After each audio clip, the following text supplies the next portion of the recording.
ಯುಕ್ತ ಸಮರ್ಪಕ ವಿದ್ಯುತ್ ಪೂರೈಕೆಗಾಗಿ ಭಾರತಕ್ಕೆ ಪಿಎಸ್ಪಿ ಯಾಕೆ ತುರ್ತು ಅಗತ್ಯ?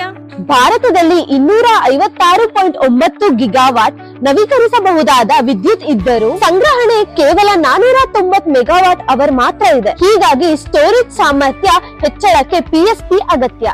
ಶರಾವತಿ ಪಿಎಸ್ಪಿ ರಾಷ್ಟ್ರೀಯ ಯೋಜನೆಯ ಭಾಗವೇ? ಹೌದು. 2032ರ ಒಳಗೆ ಭಾರತ 50 ಗಿಗಾವಾಟ್ ಪಿಎಸ್ಪಿ ಗುರಿ ಹೊಂದಿದೆ. ಇದರಲ್ಲಿ ಶರಾವತಿ ಮುಖ್ಯ ಯೋಜನೆ.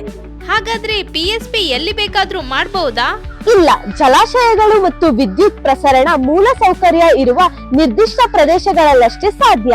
ಶರಾವತಿ ಜಲಾಶಯ ಪ್ರದೇಶವೇ ಪಿಎಸ್ಪಿಗೆ ಯಾಕೆ ಸೂಕ್ತ?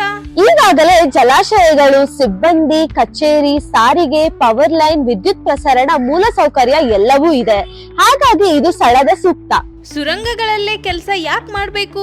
ಭೂಮಿಯ ಮೇಲ್ಮೈಗೆ ಹಾನಿಯಾಗಬಾರದು. ವನ್ಯಜೀವಿ ಅಥವಾ ಅರಣ್ಯ ಕಾಪಾಡಲು ಸುರಂಗ ವಿಧಾನ ಬಳಸಲಾಗುತ್ತದೆ. ವನ್ಯಜೀವಿಗಳಿಗೇನಾದ್ರೂ ಅಪಾಯ ಇದೆಯಾ? ಖಂಡಿತ ಇಲ್ಲ. ಕಟ್ಟುನಿಟ್ಟಾದ ಪರಿಸರ ಮಾನದಂಡಗಳನ್ನು ಪಾಲಿಸಿ ಯೋಜನೆ ಕೈಗೊಳ್ಳುವುದರಿಂದ ಯಾವುದೇ ಹಾನಿ ಇಲ್ಲ. ಹೊಸ ಜಲಾಶಯಗಳೇನಾದ್ರೂ ಬೇಕಾಗುತ್ತಾ?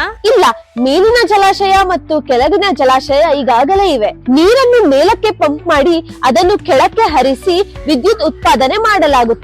ಇದು ಉಷ್ಣ ವಿದ್ಯುತ್ ಬಳಕೆಯನ್ನ ಕಡಿಮೆ ಮಾಡುತ್ತಾ? ಹೌದು. ಈ ಯೋಜನೆ ಉಷ್ಣ ವಿದ್ಯುತ್ ಮೇಲಿನ ಅವಲಂಬನೆಯನ್ನು ಕಡಿಮೆ ಮಾಡಿ ಪರಿಸರ ಮಾಲಿನ್ಯ ಕಡಿಮೆ ಮಾಡುತ್ತದೆ. ಹಾಗಿದ್ರೆ ಶರಾವತಿ ಪಿಎಸ್ಪಿ ಇಂದ ಏನು ಲಾಭ?